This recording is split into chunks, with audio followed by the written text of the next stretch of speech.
The family dinner. Little Lucas was only 7 years old, but he had a very active imagination. He was a skinny child with pale skin and dark circles under his eyes. Having no other boys his age to play with, he spent most of his time alone. It was dark and Lucas was playing alone by the canal. It was a place he loved to go, because there was no one there to disturb him. He imagined he was a knight in shining armor saving damsels in distress from being eaten by an evil dragon. The stick in his hand was a huge sword and he cut the dragon in two before it could sink its teeth into the screaming girl. Coming back to reality, Lucas realized that he had lingered too long by the canal and he was late for dinner.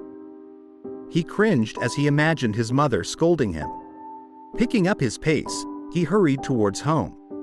Like many children his age, Lucas never wanted to admit he was scared of anything.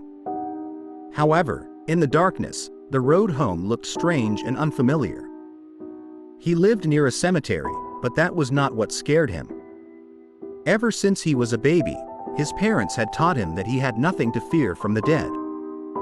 To reach home, he had to walk down a long, deserted alley that was bordered on both sides by abandoned buildings and disused factories. As he walked past the dirty and broken windows, he imagined eyes staring at him from the darkness and grotesque beasts lying in wait behind every corner. He could not admit to himself that he was afraid. His father always said that fear was for cowards, and Lucas didn't want to see himself as a coward. After all, he was a knight, a brave warrior, and he shouldn't be afraid of anything. That night, the alley was much more quiet than usual, and Lucas had to tell himself to be brave. He could hear his footsteps echoing distinctly all the way, and every so often he thought he saw strange movements in the windows of the dilapidated buildings. "Come on, Lucas," he mumbled. "You have nothing to fear." Just then, he heard a loud noise up ahead and a trash can tumbled over. It startled him and he stopped suddenly in his tracks, shaking like a leaf. Then, he saw a big rat skitter across the alley and disappear into one of the abandoned buildings. Lucas breathed a sigh of relief and kept on walking. Minutes later, he heard the sound of footsteps echoing behind him. The blood froze in his veins. He turned around just in time to see the dark, shadowy figure approaching in the distance. All he could make out was the silhouette of a tall man in the moonlight. Lucas was overcome by a feeling of impending doom and panic gripped his heart. He wanted to run, but for a moment, the muscles in him refused to comply. He was rooted to the spot. Glancing behind him again, he realized that the shadowy man was getting closer and closer. His heart beating fast, Lucas took off running like a madman. The dark figure was hot on his tail. He was only a short distance from his home, but he was being pursued. The frightened boy ran as fast as he could, desperately trying to reach the safety of his house. He could hear the footsteps behind him getting nearer and nearer. All of a sudden, he felt a heavy hand on his shoulder. He spun around, eyes wide with terror, and came face to face with the tall man. "Lucas, where have you been?" he said.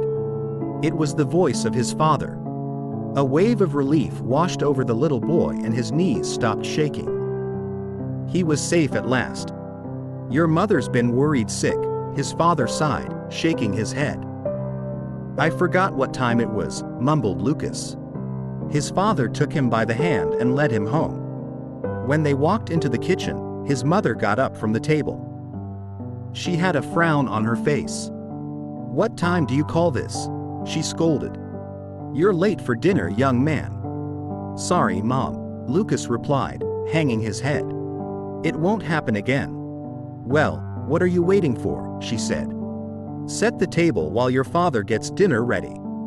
Lucas ran over to the kitchen drawer, took out the knives and forks and placed them on the table. His father went down into the basement, and when he returned, he was carrying a young girl. Her hands were tied behind her back and there was a gag over her mouth. Her eyes were wide with terror. His father carried the girl over to the kitchen table and placed her in the center, on a silver platter. "Dinner is served," he announced. Together, The family of ghouls devoured the young girl, tearing into her flesh, munching on her organs and gobbling her intestines until there was nothing left but a pile of bloody bones. Thank you for listening. Please share a like if you enjoyed this story and to subscribe for even more creepy stories before bedtime.